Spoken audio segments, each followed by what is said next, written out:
Baik, selamat siang. Assalamualaikum warahmatullahi wabarakatuh. Waalaikumsalam warahmatullahi wabarakatuh.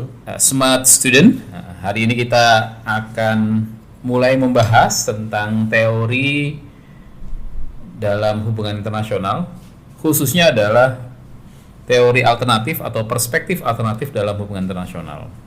Dan yang paling dasar untuk kita bahas itu adalah tentang filsafat keilmuan atau perspektif alternatif dalam ilmu sosial secara umum, karena jelas karena ilmu HI itu juga mengikuti perkembangan dalam ilmu sosial.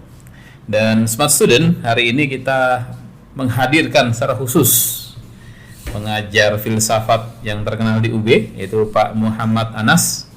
Nama lengkapnya adalah Dr. Muhammad Anas MPhil SPhil MA. Beliau adalah filosof kondang di UB karena mengampu berkelas-kelas filsafat ilmu. Baik, Pak Anas, selamat sore, Pak Anas. Selamat sore, Pak Yusri. Apa kabar? Alhamdulillah baik. Pak Anas baik? Baik ya.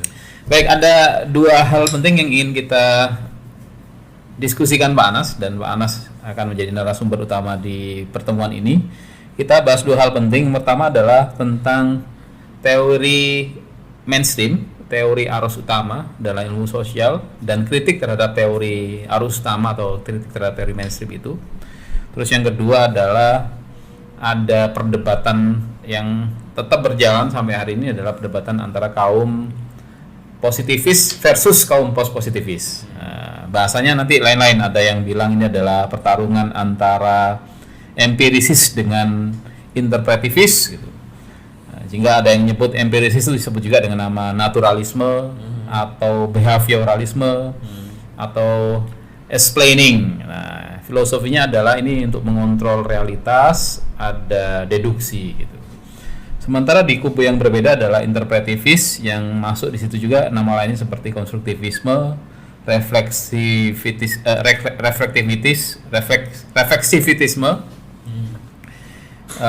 reflektivitisme, nah ini agak angel nih, dan understanding.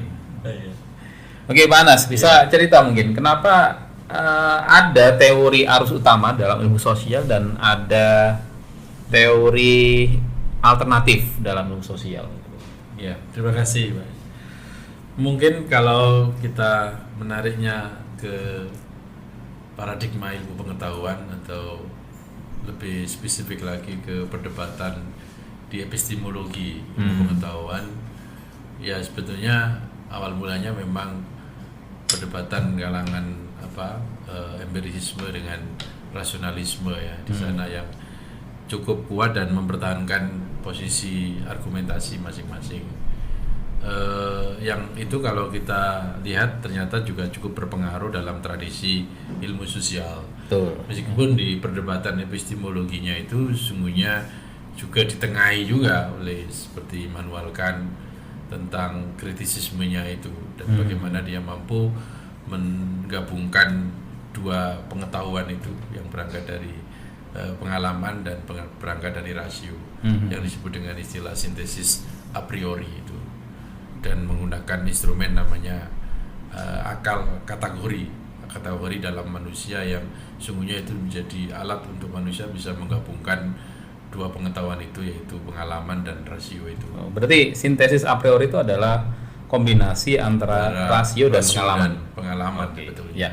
Nah, lalu kemudian ternyata pengikut dari empirisisme itu banyak. Artinya dalam tradisi ilmu sosial misalnya kita tahu itu diikuti oleh Auguste Comte, yang kemudian melahirkan paradigma positivis. Ya. Jadi kalau kita dalam tradisi filsafat ilmu itu kan sesungguhnya ilmu pengetahuan itu kalau ditarik ke atas lagi itu kan metodologi, ditarik atas lagi itu adalah paradigma, atasnya lagi itu adalah epistemologi.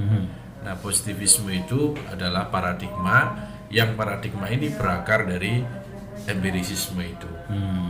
Nah, kita tahu bahwa kalau sudah menjadi paradigma biasanya dia sangat posisinya ya mapan dan diikuti oleh sivitas akademik yang berada di dalam payung paradigma itu. Yeah. Nah, memang Karena yang dalam tanda petik istilahnya yang memapankan pertama kali ilmu sosial itu adalah Auguste Comte, dan Auguste Comte itu adalah peletak dasar positivisme, yang positivisme itu bermuara epistemologinya ke empirisisme, maka kemudian ilmu sosial yang tradisi positivistik menjadi mainstream memang. Yang kalau kita lacak misalnya dalam tradisi ilmu sosial yang paradigmanya Marxian misalnya, itu pun sesungguhnya adalah positivistik atau empirisisme sebetulnya yang diperbarui, tentu saja seperti itu. Nah, apakah kemudian ada banyak kemunculan atau wacana tanding atau paradigma tanding dari positivisme? Ya tentu banyak. Dan kritik-kritiknya begitu. Sebelum terlalu jauh Pak Anas, ada smart student ini perlu diingatkan juga sebenarnya apa sih positivisme itu, apa empirisisme itu, dan mungkin ciri-ciri utamanya membedakan dengan post-positivisme dan reflektivisme. Betul. Jadi kalau sederhananya sebenarnya epistemologi empiris itu kan melihat bahwa realitas itu sesungguhnya ya murni bersumber dari pengetahuan saja begitu. Akal itu hanya istilahnya membenarkan semata begitu, menjustifikasi. Jadi kalau dalam epistemologi memang agak ketat. Dia harus dilihat dari komponennya ada 3, sumber pengetahuannya dari mana, metodenya pakai apa, kemudian valid tidak pengetahuan itu. Itu empiris. Nah, empirisisme itu berkeyakinan bahwa sumber pengetahuan itu berangkat dari pengalaman atau indera itu. Metodenya tentu pakai induksi dia. Kalau pakai induksi, kemudian validasinya atau memvalid bahwa pengetahuan itu dikatakan valid, dia menggunakan teori-teori kebenaran. Biasanya kalau empirisisme menggunakan teori kebenaran namanya korespondensi. Sesuai nggak dengan proposisi itu, sesuai nggak dengan apa yang ada di lapangan begitu untuk dicek. Ini yang kemudian menjadi sederhana ya keyakinan dasar dari kalangan empirisisme. Memang posisi sentral itu adalah pengalaman. Akal atau rasio bukan berarti tidak diakui dalam empirisisme, diakui tapi sifatnya hanya sekunder memang. Gitu. Nah, lalu kemudian di tangan positivisme yang kemudian berubah menjadi paradigma itu, pandangan itu lebih ketat, rigid lagi. Kalau kalau empirisisme itu sungguhnya masih memberikan ruang atau menyediakan ruang rasio begitu.